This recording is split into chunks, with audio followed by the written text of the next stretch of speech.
You think idolatry doesn't happen today because we don't have any corner market stores that fashion wooden idols or bronze idols, brass idols.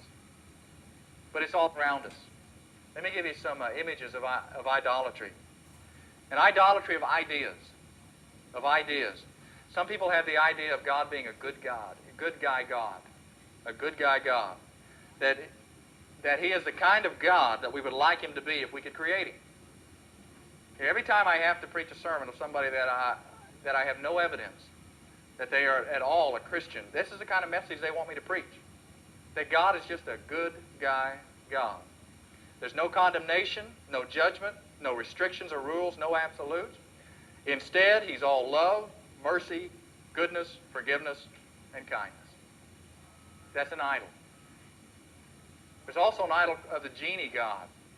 The God who always gives us what we want in life. There's health, wealth, prosperity, peace, happiness. These are the things that are on top of God's list for us. Out in Virginia, we had this movement in the church that if you were sick, you weren't supposed to say anything about it, because that would be what was called a negative confession. And one time somebody asked me how I was feeling. I said, well, I'm not feeling too well. I think I got a cold coming. Oh, don't say that. Don't say it. You're inviting it on the devil. You're giving the devil an open door when you say stuff like that.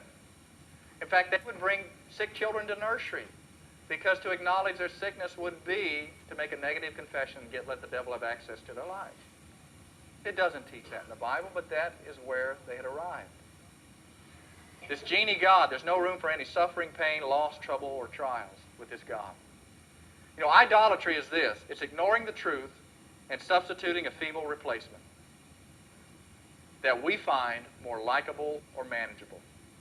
It's ignoring the truth and replacing it with these feeble images of something that we like, that's more palatable to us.